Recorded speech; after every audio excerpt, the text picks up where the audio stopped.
Margaret was 20, confident and stylish.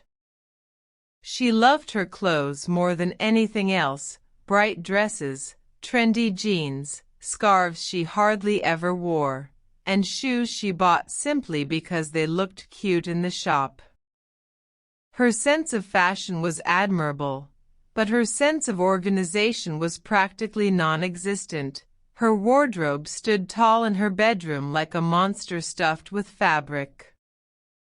Every time she opened the doors, shirts hung off hangers half falling, dresses were crumpled in the corner, jeans were wedged between stacks, and socks were scattered as if they were running away from each other.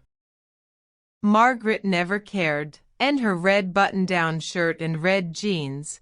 She stood in front of the mess one evening, looking for her favorite black cardigan.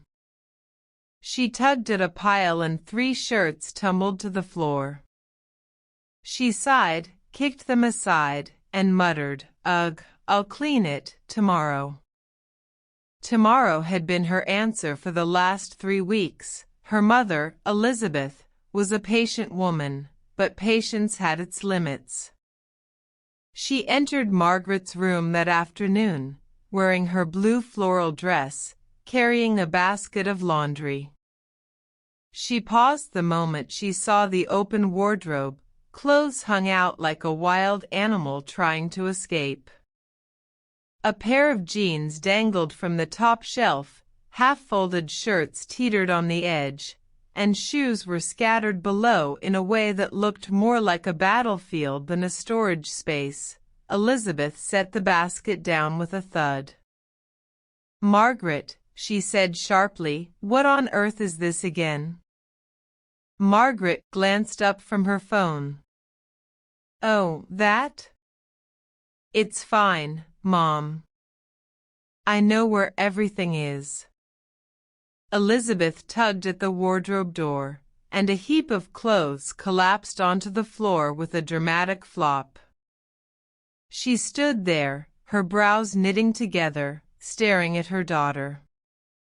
"Fine? This looks like a disaster zone." Margaret laughed lightly. "It's just clothes, Mom. I'll do it later." Elizabeth folded her arms across her chest, her blue floral dress swaying as she tapped her foot. "Later? I've been hearing later for weeks. This is ridiculous. You're 20 years old. Do you think life is going to wait for later every time you ignore something?" Margaret rolled her eyes dramatically and slid off the bed, still holding her phone. "Mom, chill. It's not like the world is ending because my wardrobe isn't Instagram perfect." Elizabeth's voice grew firm. "It's not about being perfect. It's about responsibility. You live in this house, and keeping your room and wardrobe clean is part of your duty." But Margaret just smirked. "I'll do it. Just not right now. I'm busy." She waved her phone. That was the final straw. Elizabeth blocked her path when Margaret tried to walk past her. The younger woman, in her red shirt and red jeans, raised an eyebrow. "What? Are you seriously going to guard the door?" Her mother's voice was steady but serious. "If you can't take responsibility with words, then maybe you'll understand through action." Margaret chuckled, not taking her seriously. "What, are you going to ground me?" "I'm 20, Mom." "You can't exactly." Before she could finish, Elizabeth set her jaw, stepped closer, and reached for her. In one swift motion, Elizabeth grabbed Margaret by the wrist and pulled her gently but firmly toward the center of the room. Margaret squealed in surprise, her phone falling to the bed. "Mom, What are you, hey? The next moment, she found herself sitting on the carpet, her mother towering over her. Elizabeth's lips curved into the faintest smirk. If you won't listen, then maybe you'll laugh your way into learning. Margaret blinked. Wait, what? No, no, no, don't you dare. But it was too late. Elizabeth's fingers darted straight to her daughter's sides, wiggling mercilessly. Margaret shrieked in laughter, collapsing onto the floor in her red shirt and red jeans, twisting and rolling as she tried to escape. Mom. Stop, haha, please, I can't breathe, she gasped between uncontrollable giggles. Elizabeth only tickled harder, slipping her fingers under Margaret's arms and along her ribs. This, she said over her daughter's laughter, is what happens when you ignore your chores. Margaret kicked her legs against the carpet, laughter spilling out in waves. Okay, okay, okay. I'll clean it. Ha ha ha, stop, Mom, stop. Her laughter echoed through the room like bells, her cheeks flushed bright red as tears of mirth rolled down her face.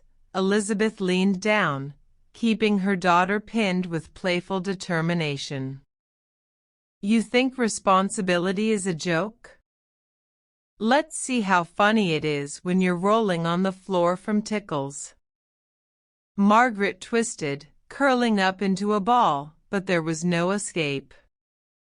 Her mother's fingers found every ticklish spot, her sides, her waist, even her knees. The young woman was helpless, reduced from eye-rolling defiance to giggling surrender. Finally, Elizabeth pulled back, letting her daughter catch her breath. Margaret lay sprawled on the carpet, her red shirt slightly wrinkled, still laughing in bursts as she tried to calm down. Elizabeth pointed firmly to the wardrobe. Enough excuses.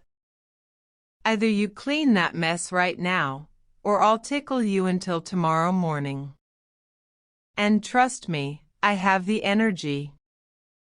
Margaret, still giggling, sat up and wiped her eyes. Okay, okay. I'll do it. Just, no more tickling, please. Her mother crossed her arms but allowed a small smile. Good. Because if you think tickling was bad, imagine how I feel seeing this room every day. Margaret groaned but dragged herself up. She stood in front of the wardrobe, her hands on her hips, and muttered, "You're evil, Mom." Elizabeth smirked. Evil and effective. That evening, Margaret finally folded her clothes properly. Shirts went neatly onto hangers, jeans were stacked in piles, and shoes lined up at the bottom like soldiers. Her wardrobe, once a disaster, looked almost like something from a magazine. She stood there, brushing dust from her red jeans, and sighed. There. Happy now? Elizabeth peeked in, arms folded. Still in her blue floral dress, she smiled proudly. Very happy. And so will you, once you realize how much easier life is when things are in order. Margaret rolled her eyes but smiled faintly. Fine. But if I get nightmares about being tickled, I'm blaming you. Her mother chuckled, giving her a light pat on the back. Good. Maybe those nightmares will keep your wardrobe clean.